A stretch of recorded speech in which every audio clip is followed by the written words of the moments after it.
Rise for the Right Honourable the Lord Mayor of Perth, Mr Basil Zemplis. Thank you, everybody. Thanks, everybody. Good evening, and lovely to see so many of you here. I've got a loose chain, so I might just take that off for the moment. That doesn't often happen. Welcome to the City of Perth February 2024 Ordinary Council meeting. I'll formally declare the meeting open at still 5 p.m. exactly. I respectfully acknowledge the traditional owners of the land upon which we meet, the Whadjuk Noongar people of Western Australia, and pay my and our respects to elders past and present. It is a privilege to be standing on Whadjuk Noongar land. CEO, while everybody's up, can I ask you please to recite the prayer? Almighty God, under whose providence we hold responsibility for this city, grant us wisdom to understand its present needs, foresight to anticipate its future growth, and grace to serve our fellow citizens with integrity and selfless devotion. And to thee be all blessing and glory forever. Amen. Thanks, everyone. Please be seated and make yourselves comfortable. Lovely to see another large crowd in our gallery. That's really tremendous, and it's brilliant to see our community interacting with their City of Perth Council. I will say, as I always do, that in accordance with Council Policy 1.4, this meeting is being live streamed. It is, and the recording will be made available on the City's website following the meeting. So I'll go through attendance, and in attendance today we have the Deputy Lord Mayor Clyde Bevan, Councillor Raj Doshi, Councillor Brent Fleeton, and Councillor Liam Gobbett. It's alphabetical, and you're all on the left side. How about that? And Councillor David Gonsalves, Councillor Victor Coe, Councillor Catherine Leeser, and Councillor Bruce Reynolds, also alphabetical and by chance, all on the right side. In addition, I welcome officers, members of the public, and any media in attendance or watching the live stream anywhere around the world. Items 3.1 and 3.2, apologies and leave of absence. No apologies received this evening, and no elected members are currently on a leave of absence. 3.3 is applications for a leave of absence. Leave of absence application has been received from the following. Also in alphabetical order, I think. Deputy Lord Mayor Clyde Bevan for the period 28 August 2024 to 30 September 2024, inclusive. Deputy Lord Mayor Clyde Bevan for the period 13 May 2024 and 18 May 2024, inclusive.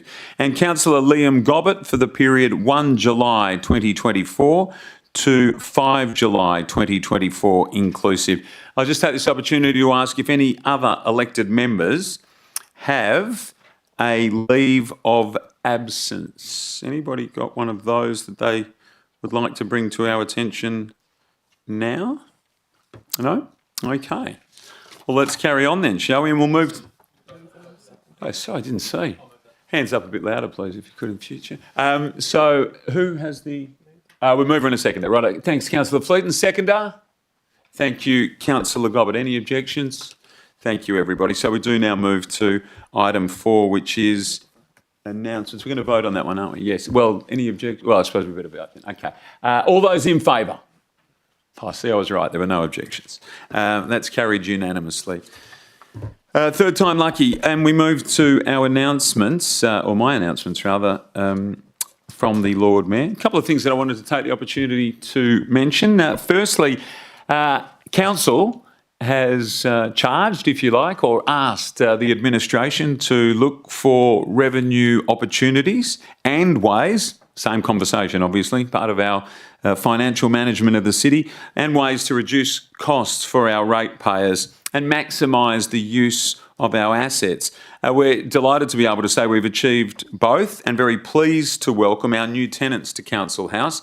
McWilliam Davis Lawyers moved in over the weekend and are now on level 3. Yes. Level 3. So for a fair period of time, level 3, which, as you can see, for those in the gallery, runs the length of this vast expanse and about double the distance behind us. So it's excellent to have tenants and obviously the revenue associated from our new tenants. And we welcome McWilliam Davis Lawyers. And to all of our staff and elected members, you will run into some of their staff in the lifts. Please make them welcome in a City of Perth way.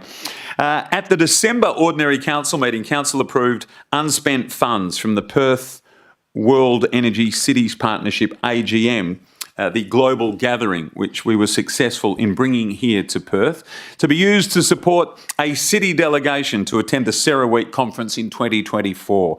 CERAWeek is the preeminent global conversation on energy transition. And as anyone who will or has been following the Premier's announcements, in particular since this current Premier became Premier, energy transition is a very firm focus for the state of Western Australia. We're very pleased that we will be able to attend, and the funds, as I mentioned, were to cover the conference registration, costs of a delegation of city representatives and representatives from WA's energy transition sector. We had strong responses from the sector, and in March we will be taking a delegation from 7 different WA companies, many of whom are city ratepayers. You can find their details on the city's website. Another way of describing CERAWeek, it's the Super Bowl of the energy sector, without the entertainment at halftime, I might add, and a fantastic opportunity for these businesses to form new connections with the key players in this space. In turn, it benefits their businesses and helps cement Perth's reputation as a global leader in energy transition. So that remains very important for us. I'll also just take this opportunity to say that over the weekend, Saturday and Sunday at Elizabeth Quay, our City of Light summer series of light and drone shows, which included fireworks on various occasions, came to an end. On no fewer than 10 different occasions over the summer period did we have either drones, fireworks, or a combination of both. The weekend, although extremely busy in the city of Perth, saw capacity crowds at Elizabeth Quay on both Saturday night and Sunday night. And the combination of drones and fireworks at exactly the same time as the finale to the shows was really quite superb.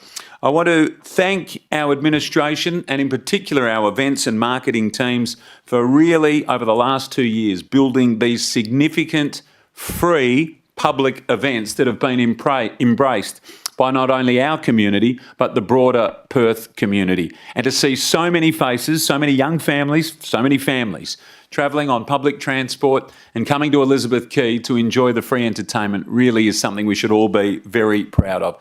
And I'm fond of this point. 2 years ago, that series did not exist. There was no activation on this large scale at Elizabeth Quay. In fact, barely any activation at all, to be perfectly honest. But in 2 years, we built a summer series of events that the general public know about, they understand it, and they come. In all, over 100,000 people at Elizabeth Quay over the dates of the City of Light summer series, and that's not counting the major nights of New Year's Eve and Australia Day. And so to our team, my sincere congratulations and thanks for helping us build and bed down what is now a permanent fixture on the Perth summer calendar. Bravo. Let's go to disclosures of interest, and item 5 is disclosures of interest. And CEO, I'm going to ask you if you could please list any that we have. Thank you, Lord Mayor. The following interests have been disclosed. Councillor Victor Coe has indicated an impartiality interest in relation to RUA, item 11.1, 247 to 249 James Street, proposed temporary safe night space for women. He has worked in the homelessness space between February 22 to February 23 as a general practitioner. In addition to that, Councillor David Gonzales has disclosed an impartiality interest in item 11.1 as Elsie Blay, an employee of RUA, is known to him through his prior advocacy work. Deputy Lord Mayor Clyde Bevan disclosed an impartiality interest in item 11.3 as he was a tenant in the above property for 22.5 years from 1997 to 2020. Councillor Brent Fleeton has disclosed an impartiality interest in item 11.3 as he has met Lachlan on several occasions to discuss property in Perth, not a client relationship. Councillor Catherine Leeser disclosed an impartiality interest in item 12.3 as she is a councillor on Heritage Council WA. Councillor Bruce Reynolds has disclosed a direct financial and proximity interest in item 12.3 as he is a sole director beneficiary of a proprietary limited company that owns heritage listed property. This item is before council, relates to a decision required around rate concession for heritage property within the city. Deputy Lord Mayor Clyde Bevan has disclosed an impartiality interest in item 12.4 as he has known Mr Letus since 1998 when he purchased sound equipment from Zurich Hi-Fi in Murray Street. And finally, Councillor Liam Gobbett has disclosed an impartiality interest in items 12.3 and 12.4. These properties were the subject of a DA, he determined, and he has briefly discussed the Liberty Theatre with Mr Humich. Thank you very much, CEO. Deputy Lord Mayor. If I may, Douglas Hi-Fi it was. Douglas. Thank Thank you. you. Up on Murray Street? Yes. Yeah. Yes, Councillor Leeser. Can I clarify, CEO, did you read out my impartiality for 12.4 or was it only 12.3? It was only 12.3, councillor. So we will Oh, yeah. So we'll add 12.4. Thank you. Oh, yeah. So, CEO, you can't see that. I'll read it out for you. So, 12.4, Council Report Heritage Conservation Grant Program. Impartiality, is it that one? Oh, that's Councillor Bevan. Where are we? 12.4. That one. Yes. 12.4, Council Report Heritage Conservation, the same one. Impartiality, and the councillor has declared she is a councillor on Heritage Council WA. Thank you, Councillor Leeser, for bringing that to our attention. Councillor Fleeton. Thanks. I raised this at the ABS. It's impartial for 12.4. Owners of Lawson are receiving a grant. I've met them on several occasions to discuss issues with the building, but not in this application sense. So it's impartial. Thank you, Councillor Fleeton. Do any other elected members have any disclosures of interest from the floor? I've got one disclosure of interest, and that is in my... you have, Councillor Leeser? There's a couple, there's another one, 19.1 at the bottom of the screen that I disclosed last week. Okay. Yes. It's over the page, was it? Apologies. Let me just finish this off, shall I? They were there all along. My apologies. Right. Councillor Catherine Leeser disclosed an impartiality interest in item 12.4 as she has been a councillor is a councillor on the Heritage Council. Councillor Brent Fleeton disclosed an impartiality interest in item 12.4 as he has met the Strata Committee several times over his 2 terms to discuss various matters about the CBD, but not this application. And Councillor Catherine Leeser disclosed an impartiality interest in item 19.1 as she is a board director of Strata Community Association. And Anthony Kwa is a member of that association. Thank you, CEO. I trust that is all of the announcements to Councillor's satisfaction. Excellent, thank you. Thanks for picking that up, Councillor Leeser. So my disclosure was that in thanking all of those people, particularly our administration, I neglected to mention 3 very important groups, and that is namely Lottery West, Roy Hill and Rio Tinto for their sponsorship of the Christmas Lights Trail specifically, but in Lottery West's case and Roy Hill, they partnered with us for our City of Light Summer Series, our New Year's Eve and Australia Day activations, and we are very grateful for their considerable support, which enables us to put on those great events for our community with minimum impact on our ratepayers. So my sincere thanks. We now then move to item 6, public participation. 6.1 is responses to public questions previously taken on notice. There were no questions taken on notice at the ordinary council meeting on 12 December 2024. 6.2 is public question time. And before we commence public question time, I'll remind everybody that we have 15 minutes allocated for public question time, and this time is available for asking questions only and is not for making statements or expressing personal opinions. In addition, no discussion of these questions or answers is to take place. Questions received with more than 24 hours notice will be responded to first. And for those of you who have submitted your question in the last 24 hours, this is standard, in the last 24 hours, your question will be included in the minutes of this meeting and a response will be provided in the agenda to the March 2024 Ordinary Council meeting. It won't be dealt with tonight. Now, CEO, do we have any public questions which have been received with more than 24 hours notice? Yes, Lord Mayor. One person has requested to ask a question in relation to item 15.7, Corporate Business Plan Quarterly Progress Report 2, October to December 2023.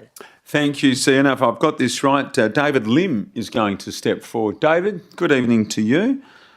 Even though I've just said your name, if you could repeat your name and your address and then your question, please. It's David Lim, Unit 214 Park Road, Crawley, WA 6009. And my question is, I refer to the city's updates on the UWA QE2 precinct plan in the Corporate Business Plan Quarterly Report 2, December 2023.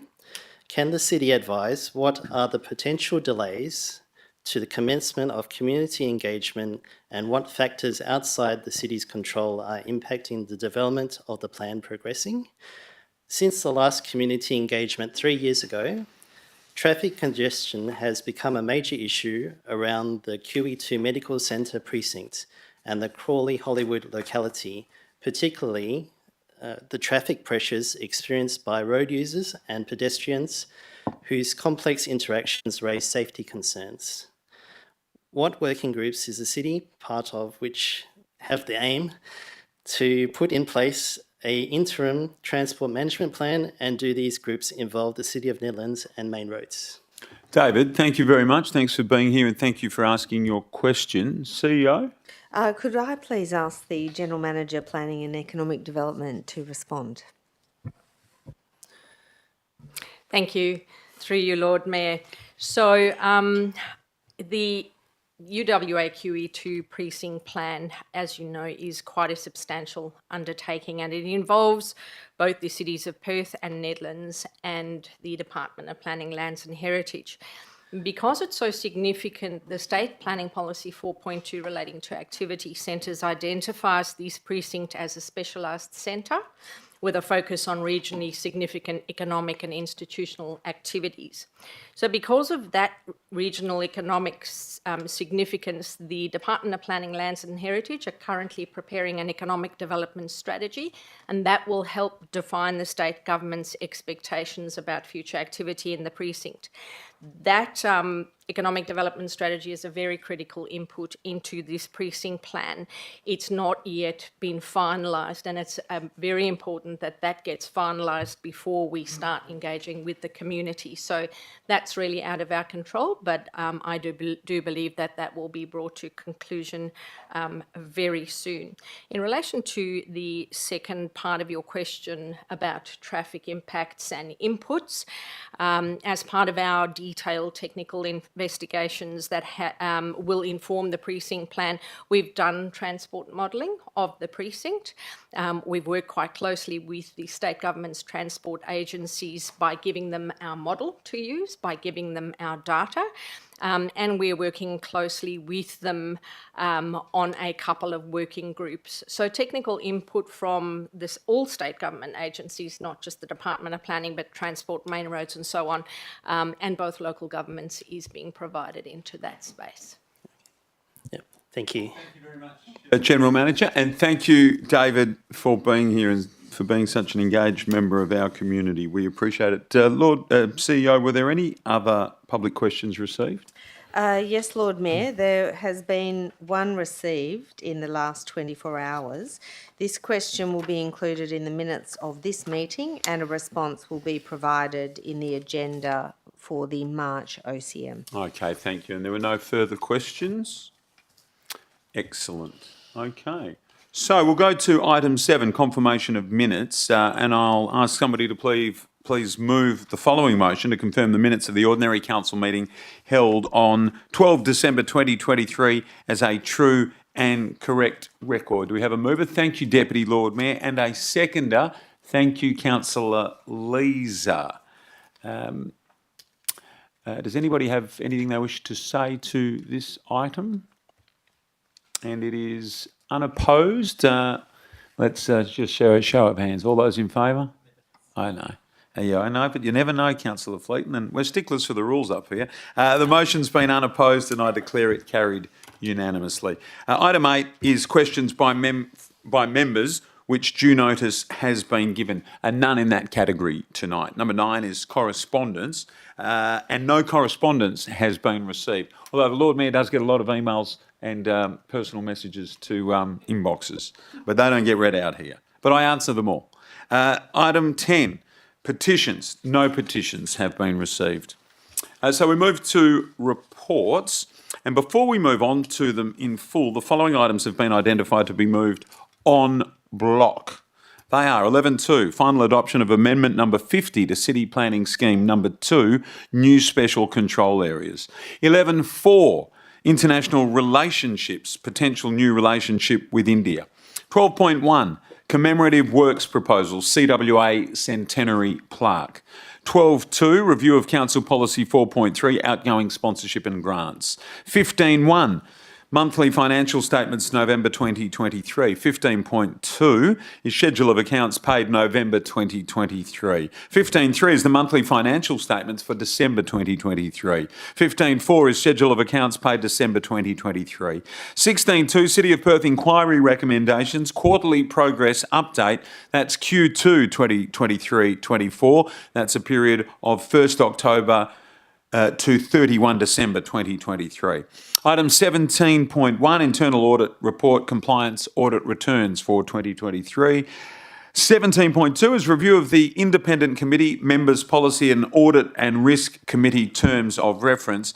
And 17.3, changes to the CEO Performance Review Committee meeting dates. Do any elected members wish to extract any of the items I've just listed from the on-block motion? So I will now move a motion that those items be dealt with en bloc. Could I get a seconder, please? Thank you, Councillor Fleeton. Do any members oppose this motion? This motion being unopposed, I'll declare it carried unanimously. And the recommendations of those items have now been passed en bloc in accordance with Clause 9.2 of the City of Perth's Standing Orders, Local Law 2009, and the officer and/or committee recommendations have been adopted by Council. So now we do move to reports extracted for debate. 11, Planning and Economic Development Alliance reports. The first of them is 11.1. 247 to 249 James Street, Northbridge. Proposed temporary safe night space for women. The Community Centre, the DA 2023/5406. Councillor Coe has declared an impartiality interest, as has Councillor Gonsalves. I'll move the officer's recommendation. Do we have a seconder? Thank you, Councillor Fleeton. And at this point, I wish to move an amendment motion to the officer's recommendation as shown on the screen. Let me just check that that is on the screen. And I might just take the opportunity to read this. I've got it.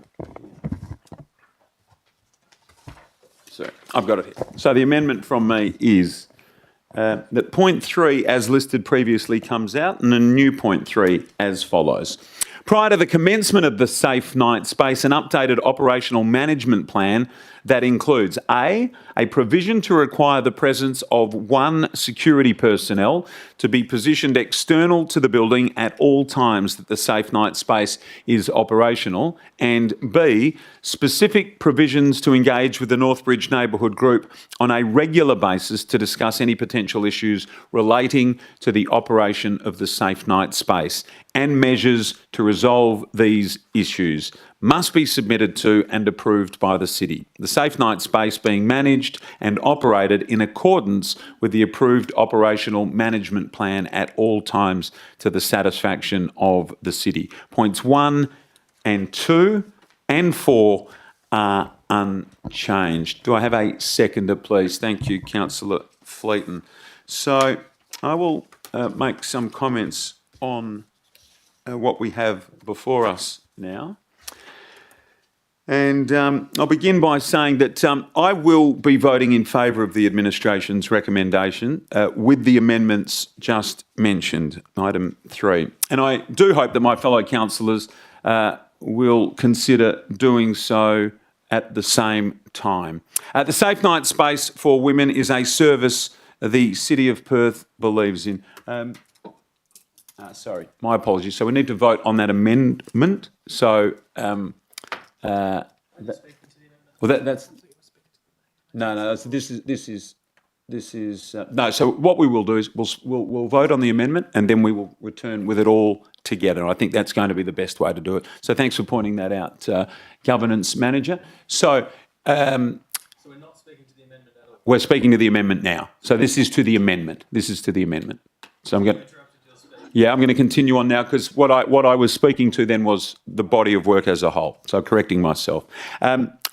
For self-explanatory reasons, what I've just listed there, having had the opportunity to hear our community last week, we took the opportunity not only to welcome them, but also to thank them for their courage, for coming forward and highlighting concerns.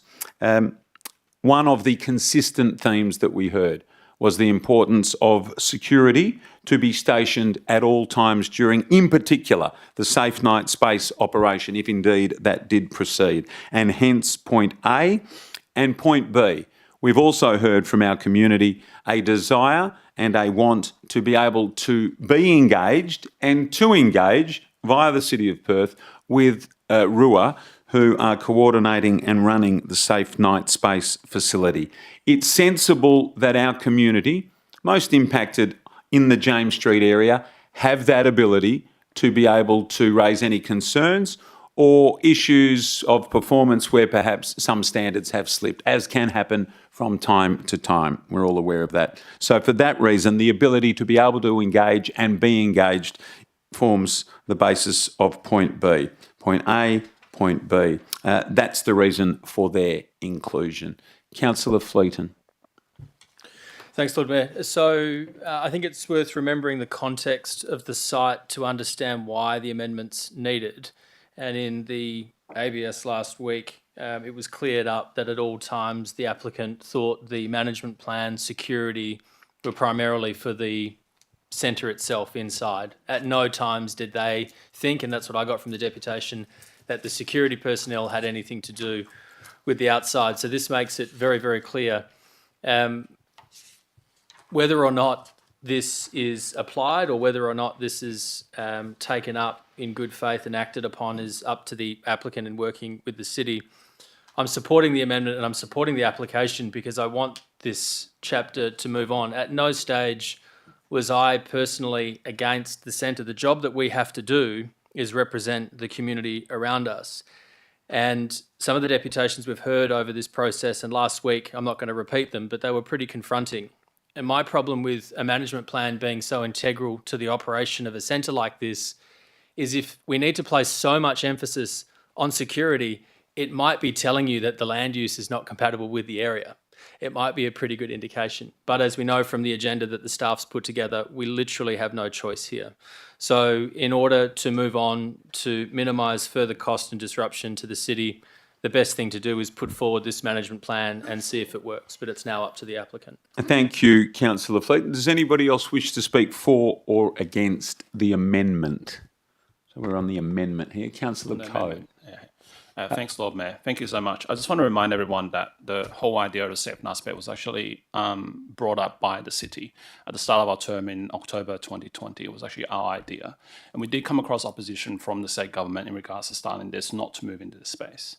In saying that, I am supporting this amendment because the key thing with this applicant is to ensure that we do enact on this management plan. And as Councillor Fleeton has said, that this area of land use probably isn't appropriate for this. That's why a management plan is so important.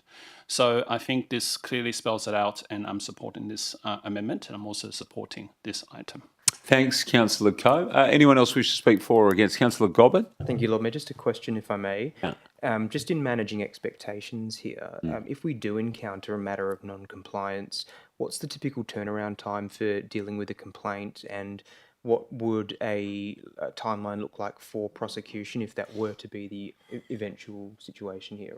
How responsive can we be here in being good neighbours and getting along with each other? Thanks, Councillor Gobbett. Yeah, appreciate the question. CEO? If I could invite the General Manager, Planning and Economic Development to answer that question, please. Thank you. Through you, Lord Mayor, I guess it comes back to the philosophy we hold on compliance matters, which is ideally what we would seek to achieve is rectification of the issue before we move to any formal compliance action.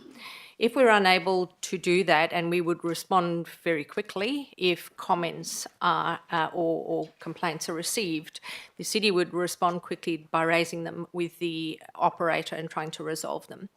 If there is a lack of resolution, the city would need to then initiate a formal compliance process, and that is dictated by law.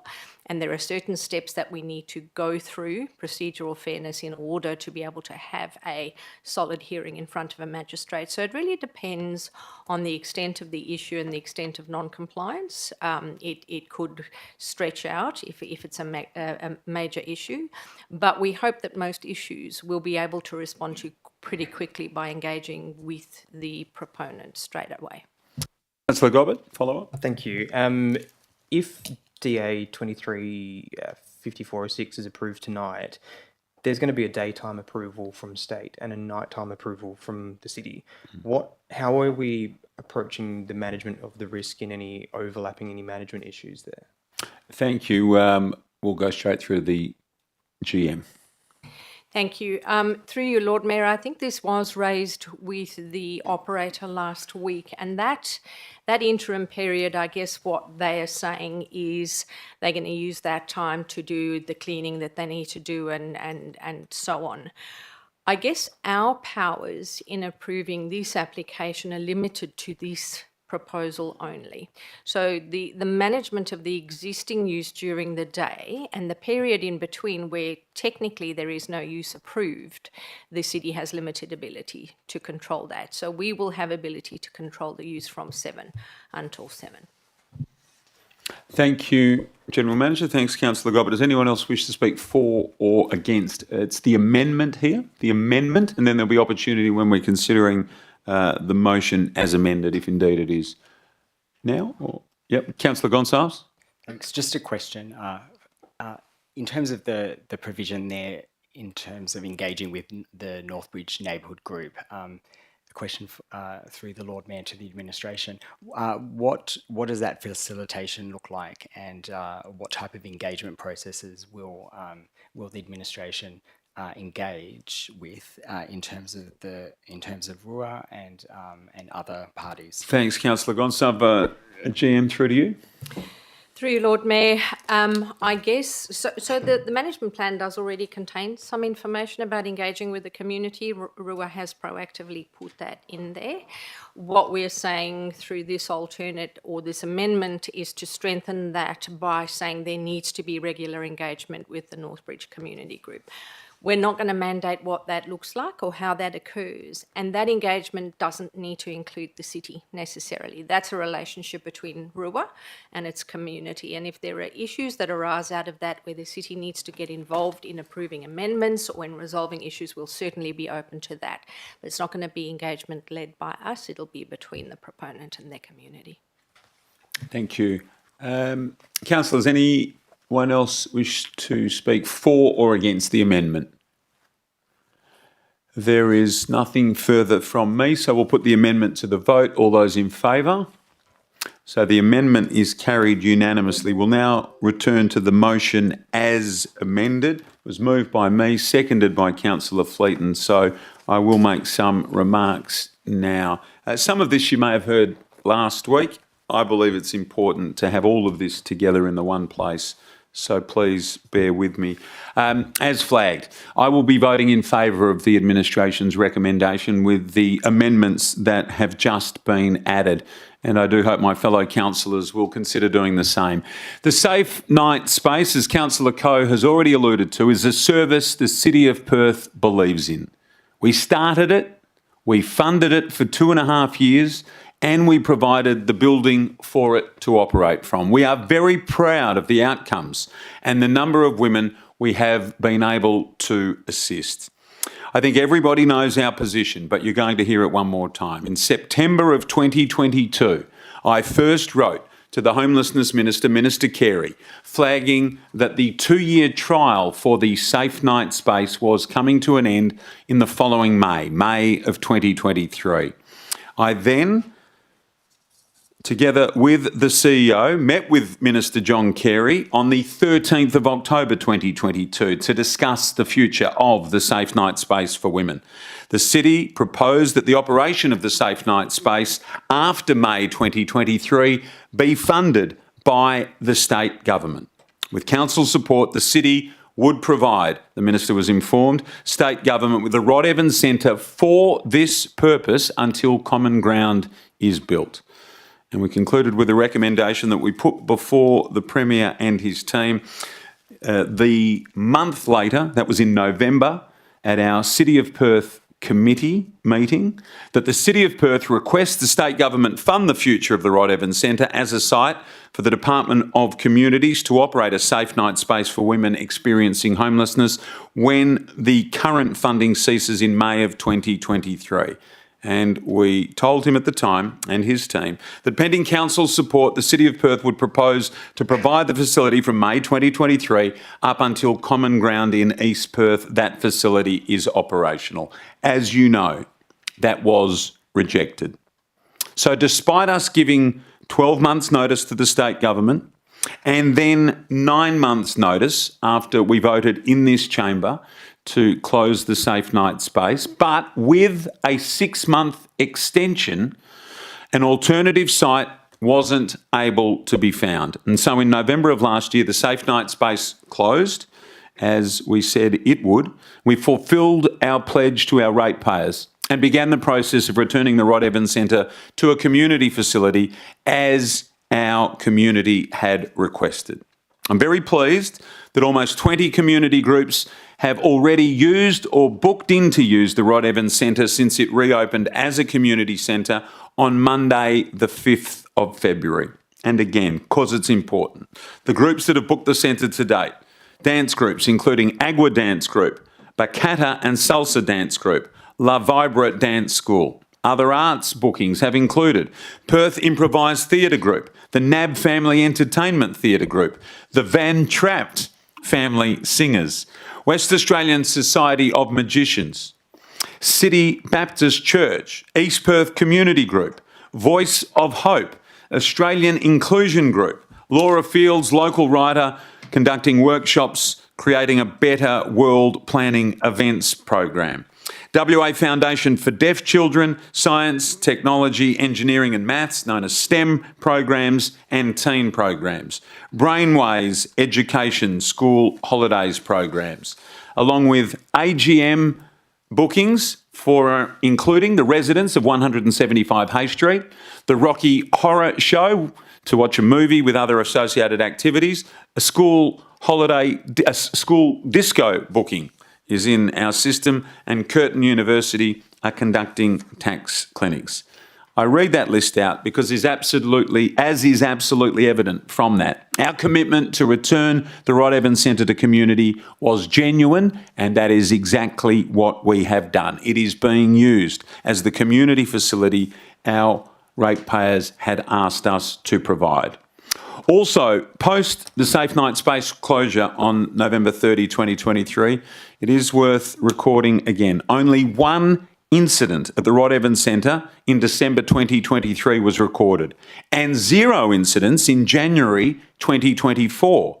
By comparison, in December of 2022, there were 12 recorded CCTV incidents and 12 in November of 2023. As I said at the outset, although its future was not to be at the Rod Evans Centre, the City of Perth believes in the Safe Night Space service. And in December of last year, I had tried, along with Uniting WA, to propose an alternative site at their Tranby engagement hub at the bottom of Aberdeen Street in Northridge. Unfortunately, the Minister would not make funding available for this option. That was disappointing because had state government said yes at the earliest opportunity, Uniting WA, experienced providers in this space for many decades, were confident that they would have had the Safe Night Space reopened at the new premises at the bottom of Aberdeen Street by Christmas. RUA had proposed using their James Street daytime drop-in centre site, as the new home for the Safe Night space for a period of 30 months. That period, as we heard last week, is the period that they believe will take them up to the opening of the Common Ground facility in East Perth. And again, I mention that because well over 12 months ago, that was our initial offer to state government. You can stay at the Rod Evans Centre if you fund it. We'll keep it open until the Common Ground facility is ready. I maintain that the middle of our entertainment precinct on James Street is not the best location for a service of this type. It's a view that is supported by many in our city community, and it's a view that we heard reinforced by some of those who gave deputations in this chamber last week. But I accept, for all of the reasons above, at present, it is the only location that is on the table.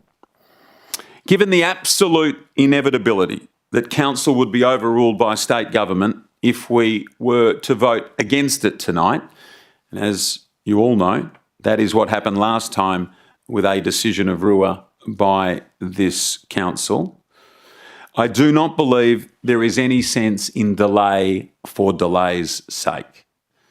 As they know, I've spoken to almost all of them who gave delegations last week and many of the other community members who are in regular contact with us. I have great sympathy and empathy for our residents, particularly in James Street, the business owners and the ratepayers directly impacted. We heard their stories and objections last week. By agreeing, and I told them this, by agreeing to the recommendations of our administration tonight with the amendments that we have made, though, we are best placed to be able to influence in a positive way the management orders around the new operation. If, however, we vote against tonight, we lose that ability to impact the management, the safety, the cleaning, the community consultation that we've already included, and other requirements which will be part of the conditions of operation of this new use of site. We've already heard the General Manager say that the daytime management order and the nighttime management order will be different because the nighttime order will have been approved by this council. So to that end, and having moved that amendment, which has proposed the tightening of the management plan, tonight I hope my fellow councillors will agree with me that having given residents more certainty, and the business owners and operators, and more controls in place over the site, we are best placed to move this forward. And again, I say, delay for delay's sake, given the inevitable overrule, does not make sense to anyone. And certainly I think this council wishes to move things forward in a positive way for a service that we believe. We've always acted in the best interests of our ratepayers, and at this time it is my view the best way to continue to do that is by supporting the recommendation before us with the amendments, and as I said, I urge my fellow councillors to consider also supporting this motion. Councillor Fleeton. Thank you, Lord Mayor. I'll be half as quick as that. I want to go to the deputations from last week, and the frustrating thing from my point of view after we moved a scheme amendment which was knocked back by the Minister. The scheme amendment we moved last year would have changed the community centre use from preferred to contemplated. It didn't mean that it was automatically rejected. It meant council could fully appreciate and listen to people that came into the chamber and gave us a deputation. As Martin Flint, I think, pointed out last week, we weren't allowed to listen to those people last week. We could listen to them, but we couldn't take into account what they were saying. And for the Minister to reject our application to do that, I think speaks volumes of his approach to this issue.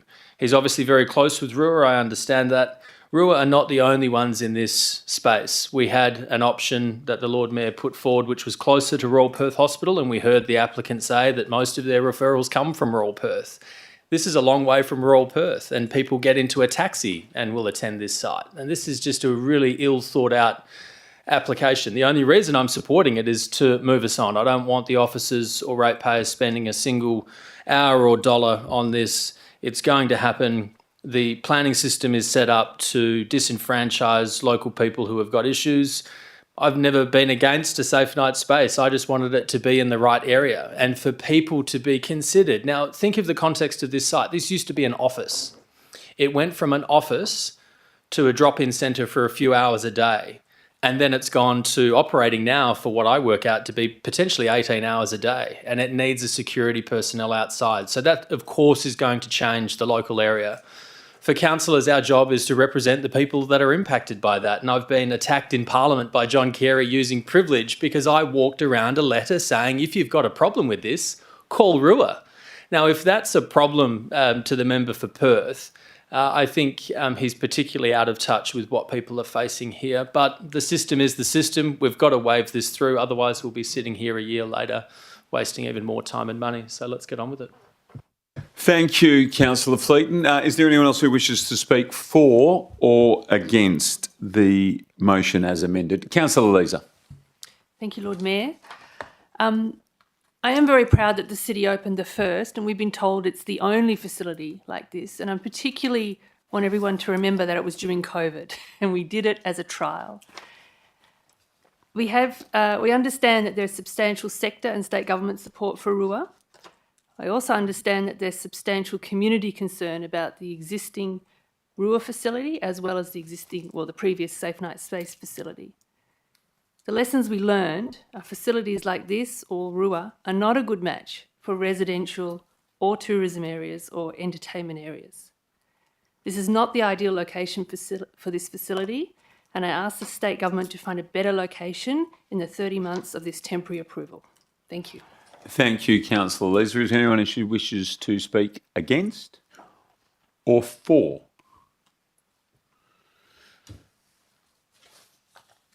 Councillor Gonsalves? Thanks. So my comments just hopefully touch on the fact that this DA hopefully closes a chapter where vulnerable women have ended up as a political football, a hot potato that saw no one getting certainty in our community. And it also interrupted an otherwise crucial service to vulnerable women over Christmas. There's no doubt that the community has brought to us many concerns that we should have stepped up and facilitated to ensure that we always remain in the game, that we always have active engagement and follow up on outcomes that can lead to residents' voices being heard. It's interesting that having kicked off this football from East Perth, we have to now deal with where it lands. The inevitability is that it landed in Northbridge. And it should be noted that the inevitability in our decision-making process comes from the narrow and defined grounds that we are mandated to consider planning issues under legislation, as was brought up by Councillor Fleeton. There's no doubt that previous council decisions effectively saw the city locked out of its management plan and responsibilities, but it's our responsibility to keep our city engaged. So it's with relief that as a council, hopefully we can move on and provide consistency to the community in facilitating a management plan that not only brings together all parties, but importantly delivers for our entire community. Thank you, Councillor Gonsalves. Was there anyone else for or against? There's nothing further from me, so let's find out. All those in favour? And that has been carried unanimously. Thanks, everyone. Let's go then to item 11.2. That's on block. And that is the final adoption of amendments number 50 to City Planning Scheme number 2, New Special Control Area. 11.3, final adoption of amendments number 51 to City Planning Scheme number 2, Additional Use. Now, interests have been declared here. Deputy Lord Mayor Clyde Bevan, impartiality, and Councillor Brent Fleeton, impartiality. Would anybody like to move the officer's recommendation? Thanks, Councillor Fleeton. A seconder would be useful at this point, and that's Councillor Gobbett coming in with his hand up. Councillor Fleet. Thank you. So speaking on this, because we had some deputations last week, I hear the issues loud and clear with regards to Terrace Road and parking. We're not there yet. This process kicks off a planning milestone. We're not talking about any DAs or anything going in yet. So the gentlemen and residents from Terrace Road will be consulted widely before. I think this would be a very good addition to the area. It just allows a business to progress what would be quite an impressive investment in this facility. So I don't believe that an asset in this particular part of the world should only benefit the people living immediately next door. I heard that a couple of times, and I don't think that is necessarily a planning consideration. But we do hear loud and clear every single time: Terrace Road, traffic, speed, the congestion there. It's a tricky area because, yes, it is residential, but it is also in the middle of the city. But I think this would be a very good thing to kick off. Thanks, Councillor Fleeton. Councillor Gobbett? I reserve my right, thanks. Thank you, Councillor Gobbett. Anyone wishing to speak for or against the motion? Councillor Coe. Hey, thanks, Lord Mayor. I took a bit of time to catch up on everything that's been going on, but how I understood it is that this gives the business owner a chance to actually explore what type of building they can actually put on there. I don't believe this still requires planning as well as trying to figure out the access around that area as well. So it's just saying, yes, you can consider exploring the options, and it gives the owner options. So in saying that, unfortunately, the city cannot guarantee views, cannot guarantee the value of your property. And I think this is actually a good step forward to give this owner options to see what they can do and what they can come up for the city. And I think this area is actually it's quite quiet down there. It needs something a bit different. Thank you, Councillor Coe. Anyone else wishing to speak for or against? Councillor Gobbett?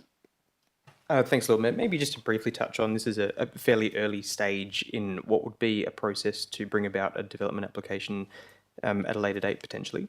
I am a local resident. I live in the local area at 45 Adelaide, so I do appreciate the significant congestion that does occur from time to time, but I'm comfortable at this stage to proceed, noting that any traffic matters will be dealt with at a later date. Thank you. Thanks, Councillor Gobbett. I don't believe there's anything further. Councillor Fleeton? Was there? Sorry, Councillor. Oh, there was from Councillor Gonsalves. Councillor Gonsalves, Councillor Fleeton, reserve that right. Councillor Gonsalves.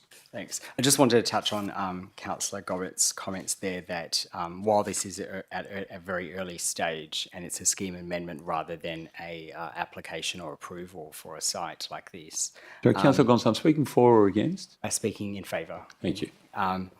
And while it's at an early stage, I think the community can rest assured that there are further processes for their voices to be heard when a formal development application comes forward.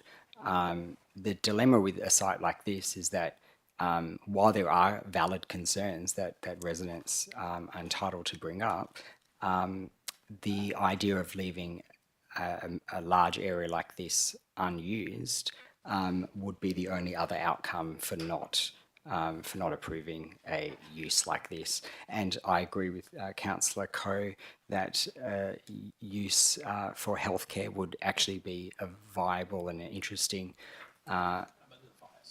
maybe a little biased with the medical background, but that it would fit well with the use of that space. Thank you, Councillor Gonsalves. Could have declared that as well, Councillor Coe. Councillor, if there are no other comments, Councillor Fleeton, nothing from you? Let's put this one to the vote then, shall we? All those in favour? It's carried unanimously. Thanks, team. 11.4, international relationships, potential new relationship with India. That is on block. 12, Community Development Alliance reports. 12.1 is the commemorative works proposal, CWA Centenary Plaque, also on block. 12.2 is review of Council Policy 4.3, outgoing sponsorship and grants, on block. 12.3 is the review of Policy 2.11, heritage rate concession and heritage adaptive reuse grant scheme. Interests have been declared by Councillor Gobbett, impartiality, Councillor Leeser, impartiality, and Councillor Bruce Reynolds, direct financial and proximity. So, Councillor Reynolds, we're going to ask you at this point to leave the chamber, enter the soundproof booth and put the headphones on, please. So would anybody like to move the officer's rec? Thank you, Councillor Leeser. And a seconder? Seconder for this one? Thank you, Councillor Gonsalves. Councillor Leeser. Thank you, Lord Mayor. There's only small changes to the scheme, so I really hope that these changes result in activity, because it's really important that these wonderful heritage buildings are activated, and it's the activity and the maintenance that keeps them standing. So it's very well received by me, and I commend it to my fellow councillors. Thanks, Councillor Leeser. Councillor Gonsalves? Thank you. Is there anyone who wishes... Yes, Councillor Fleeton. I move an amendment, please. Yes, Councillor. Can I amend the first point, change it to as at June 30, 2025?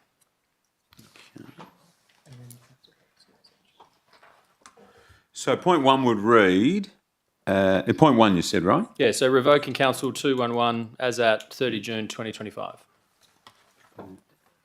So on that basis, Councillor, there's a bit of impact to consider. And so I might move a procedural motion here that this matter be deferred for consideration at the ordinary council meeting next month, so that we have time to consider the impact of that 12-month change. So that would be at our next council, only a month, but next council meeting on the 26th of March 2024, to allow all of us to properly consider the ramifications of amending the heritage rate concession policy. I need a seconder for that, please. Nothing for me to say to that because I think it's self-explanatory. Can Councillor Leeser not second it? Okay, yeah. We'll need another hand then, thank you. Do you need a seconder? There's an echo in here. Thank you, Councillor Gobbett. Anything from you to say? Let's vote in favour or otherwise. All those in favour of that procedural motion? That is carried unanimously.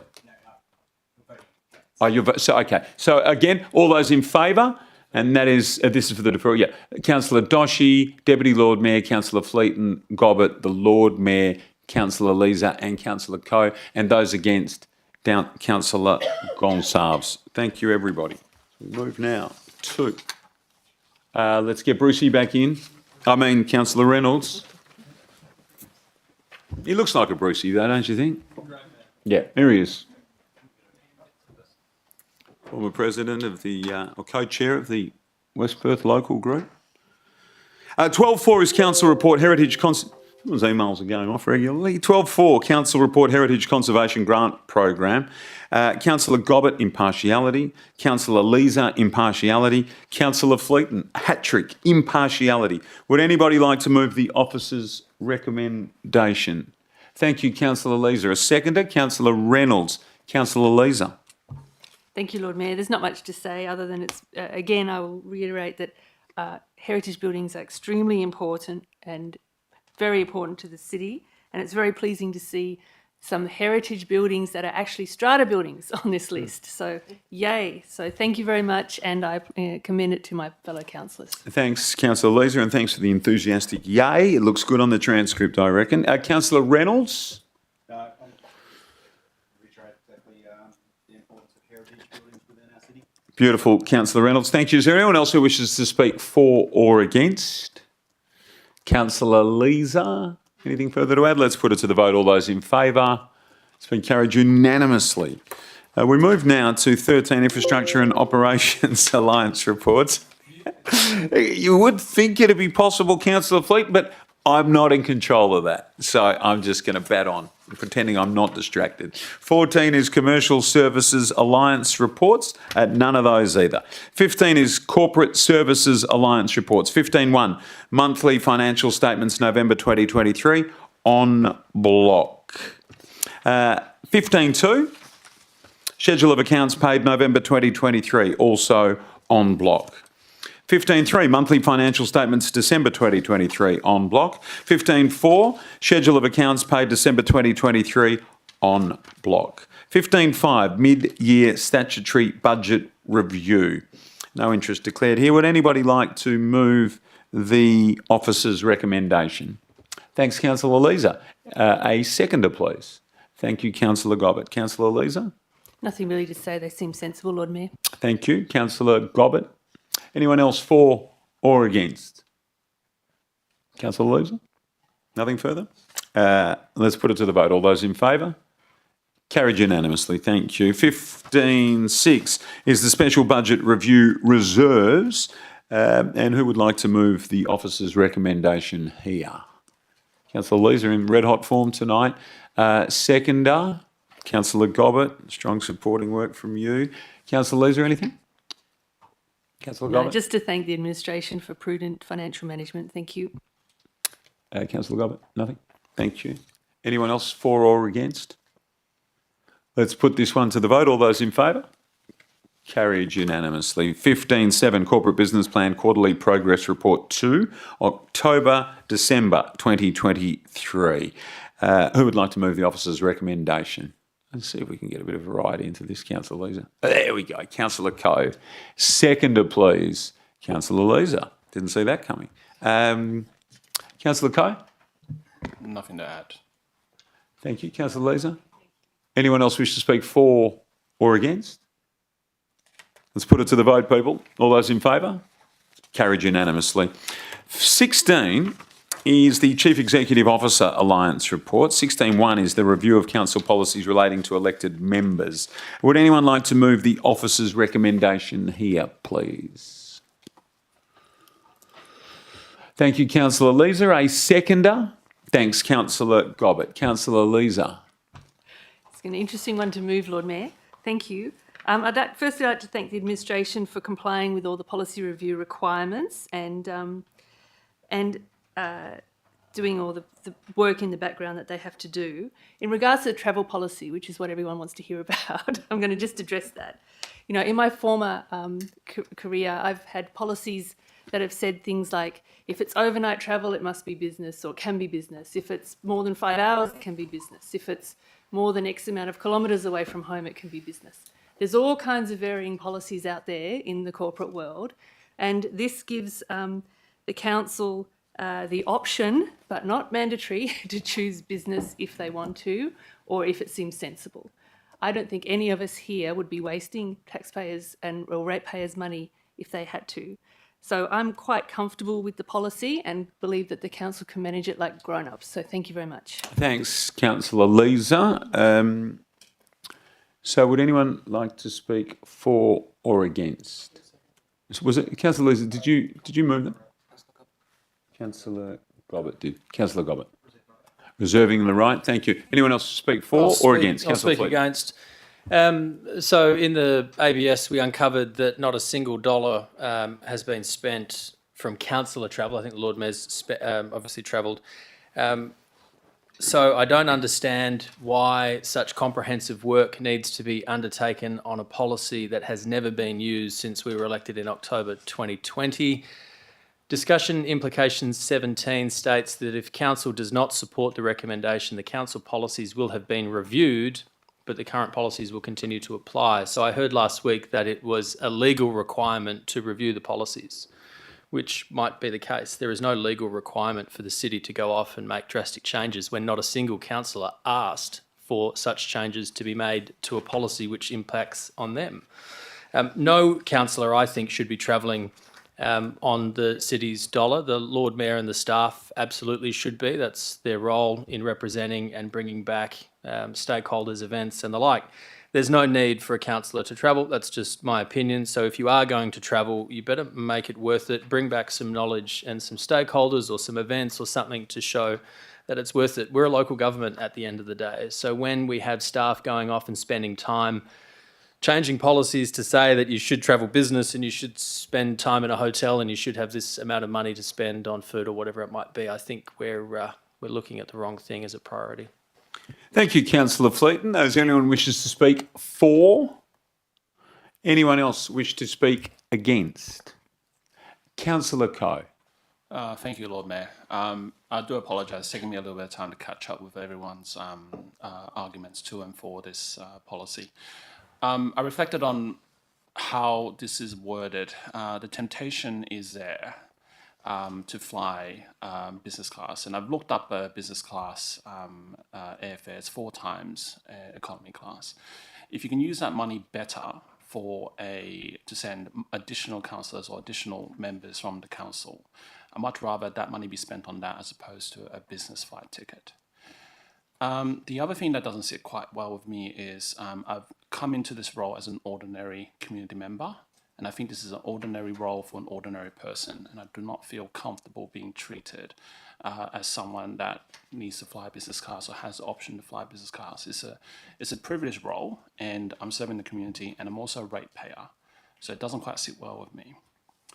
Thank you, Councillor Kay. Anyone wishing to speak? Sorry, I see you still I'm going. taking a while here. No, please I- take. It's a pleasure to hear from you, Councillor Kay. I feel with this policy, that there are some situations where you should consider business class for a member of council, if it's a medical reason, okay, or if it's a flight more than 5 hours, which is the example I heard, then you can consider it. I want to see, so for me, I'm actually going to be voting against this, but is there any way we can bring this back for more discussion at a later date? Well, no, we're in the chamber tonight considering it. The discussion was last week at the agenda briefing session, as is appropriate, and councillors all had fair notice of that. So this is the decision-making forum, and we've had ample time to consider it. Yep, sure. Now, anyone else for, or wishing to speak against? Councillor Gonsalves. Thank you. In speaking against, I believe it's vital that council should take the kind of measured approaches to policy development that shows consistency and fosters public confidence. While I'd like to thank the administration for their recent feedback over the last few days, the process for this policy, as they mentioned, had zero feedback from elected members, no discussion prior to last week's meeting, and without the kind of oversight that would otherwise be expected from us or our ratepayers. The City of Perth inquiry report details that the inquiry noted a number of situations in which council and committee deliberations, including the reasons for decisions, were not recorded and therefore not available to the public or the inquiry. It goes on that the recording of reasons for decision is an essential requirement for accountability of administrative law and of good governance. Without such records, it's not possible to ensure that council members received full and unbiased information, or that they were acting for reasons related to community interests rather than their private interests.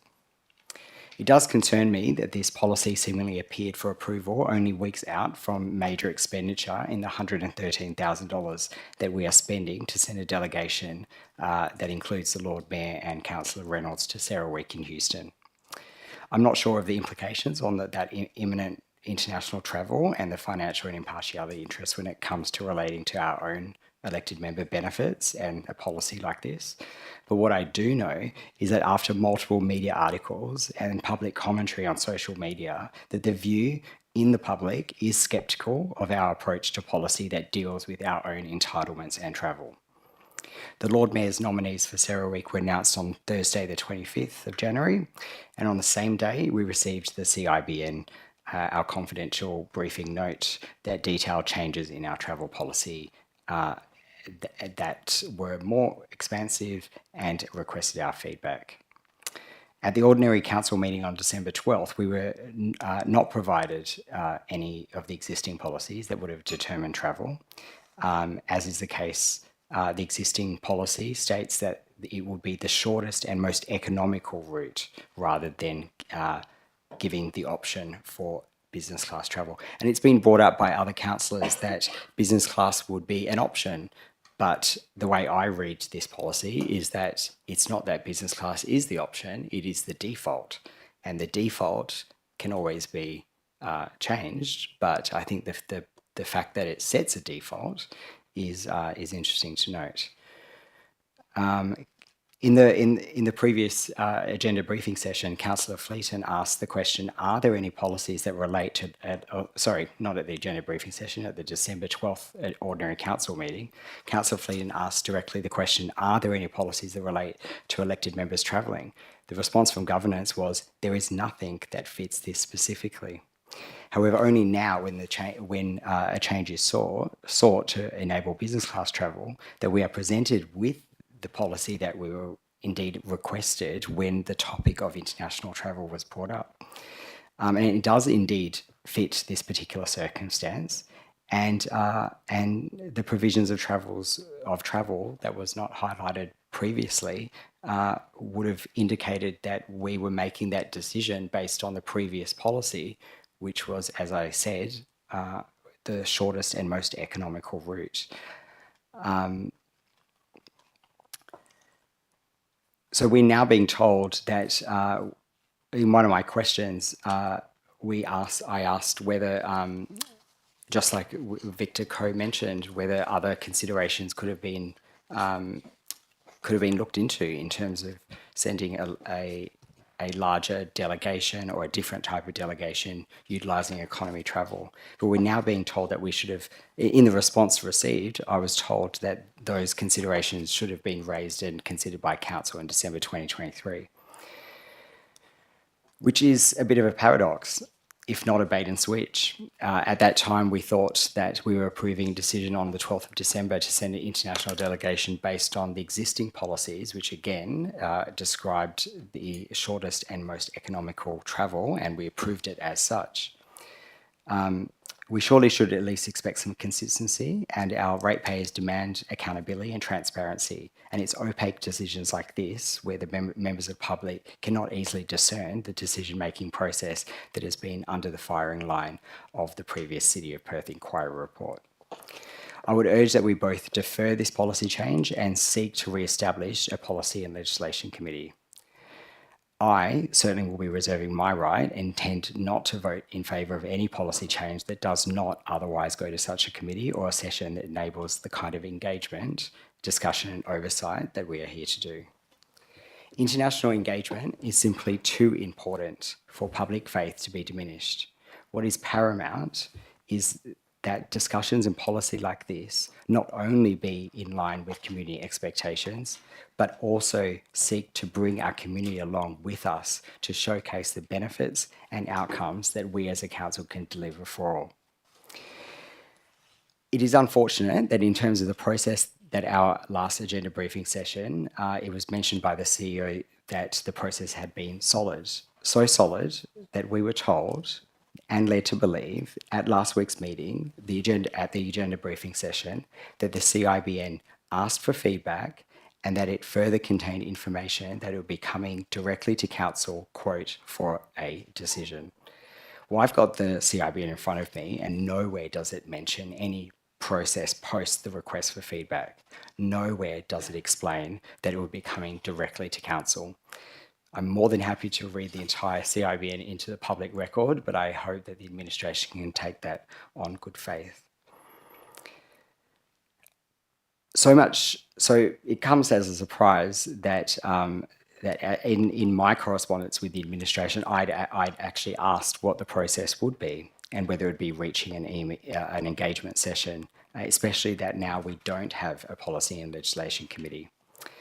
I think it's pertinent to note that the responsibility of oversight is for us as council, and it is the former council's decision to abolish a committee that would otherwise be provided for a solid process, good governance and oversight.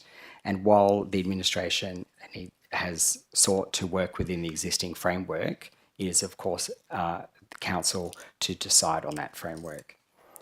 Ultimately, I believe this is a clear example of where a policy and legislation committee is not just desirable, but absolutely required in order to avoid these situations for our administration, our staff, and for the best interests of ratepayers, and to deliver the kind of accountability and responsibility our ratepayers expect.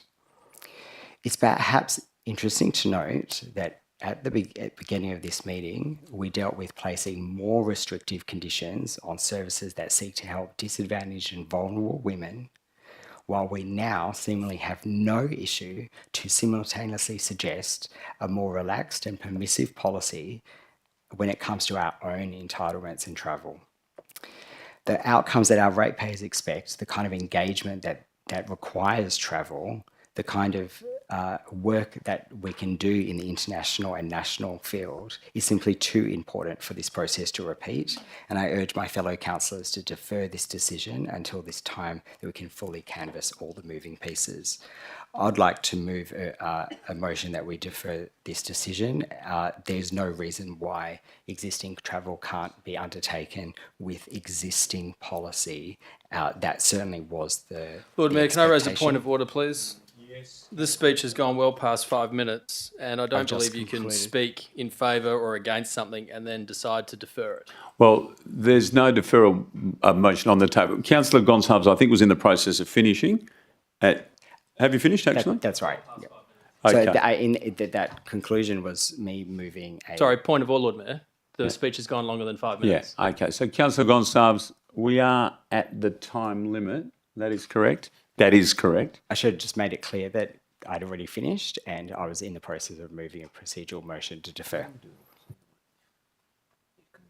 Okay.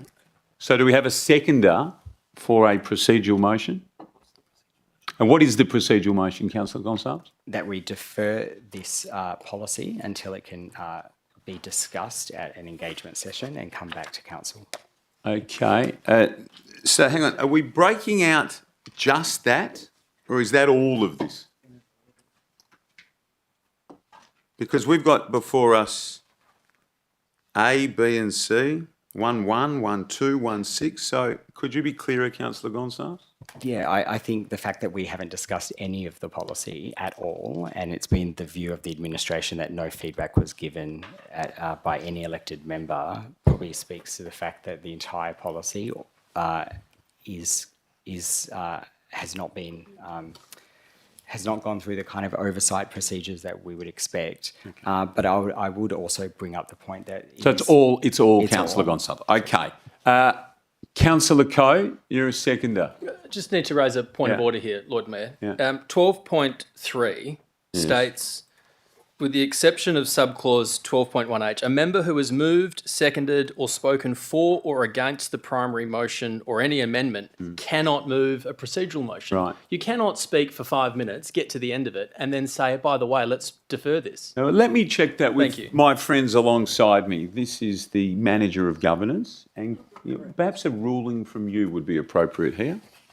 In the calm light, once you've considered everything, there's no rush. Through the chair, Councillor Fleeton is correct. Okay. You cannot move a procedural motion once you have spoken to an item. So we won't be doing that then. Thank you, governance. Thank you for bringing that to our attention. So we've taken that as the conclusion of your presentation, Councillor Gonsalves. Thank you. We're going to disregard the seconding from Councillor Coe, and we return to our councillors for and against. Is there anyone who wishes to speak for? Councillor Gobbett. A question, if I can, Lord Mayor. Sure. Just to flag, can we, or would it be appropriate for yourself to, at the appropriate time, put 1A and B with 2 and to put 1C separately? Well, if that's a decision for me to make, that's not what I want to do. I want us to consider it as it is here, as it came to the agenda briefing session last week when councillors had opportunities to do what they wanted to do. So we're back to for or against. Councillor Gobbett, you reserved your right, I believe. Was there anyone else? Councillor Fleeton? Closing out now. Councillor Leeser, sorry. Councillor Leeser. Thank you, Lord Mayor. So whether the policy is amended or not, obviously the travel policy is the more emotive one, and we are obviously not blind to cost of living pressures and other pressures that the community is feeling. Just to make it clear, after Councillor Gonsalves' comments, I did not find any of it confusing, and we were fully briefed. I felt we were fully briefed, and we had a lot of time to give feedback. I actually gave feedback. So to say that there was no feedback and no time was not correct. However, no matter which way it goes today in the chamber, I, for one, will not be using ratepayers' money for unnecessary travel. So I think that's the basic point, and I think we all get that. So thank you very much. Thanks, Councillor Leeser. Let's put it to the vote then, shall we? All those in favour? And that is Councillor Doshi, Deputy Lord Mayor, Councillor Gobbett, the Lord Mayor, and Councillor Leeser. And those against? Councillor Fleeton, Councillor Gonsalves, Councillor Reynolds and Councillor Coe. So that has been passed 5-4 with the absolute majority required. 16.2 is City of Perth inquiry recommendations, quarterly progress update, quarter 2, 2023, 24, 1st of October, 31 December 2023. That is on block. 16.3 is the appointment of an alternate member to attend the Mindarie Regional Council meeting on the 29th of February 2024. Would anyone like to move the officers? No, we're not doing that because so nobody, no elected members have nominated themselves prior to the meeting. Hang on, hold everything. Red light in Councillor Gobbett's area. Lord Mayor, if I might invite through yourself, if the CEO would like to withdraw the motion, I'm happy to change my plans and go along to the meeting.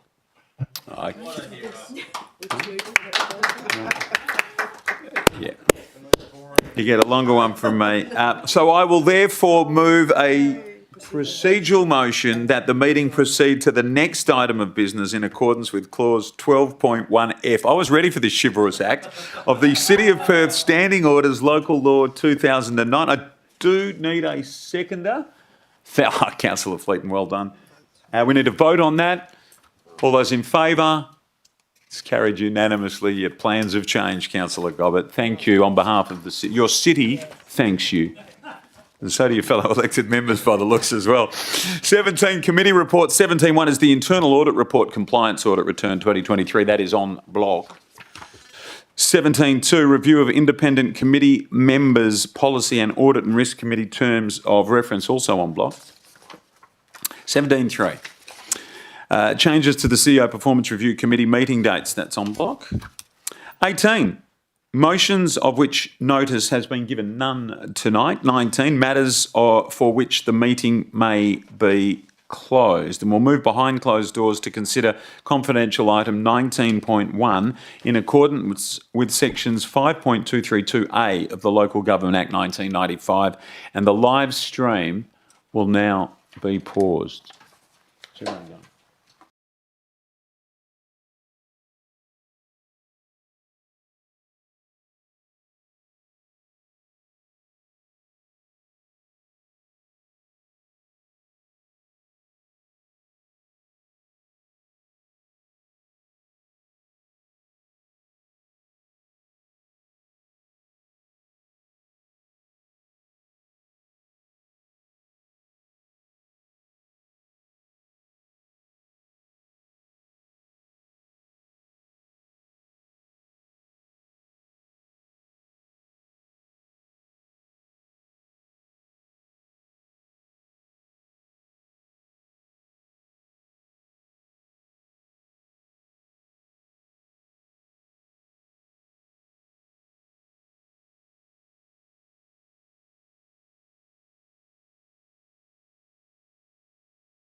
You just ask whoever's out there.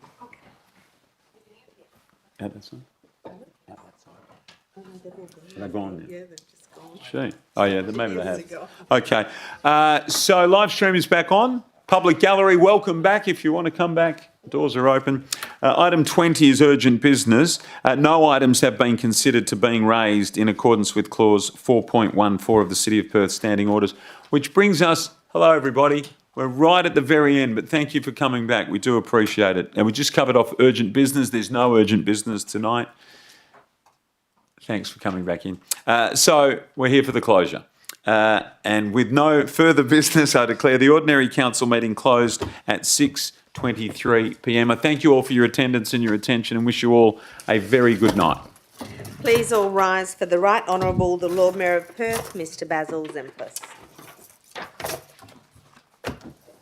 Thank you.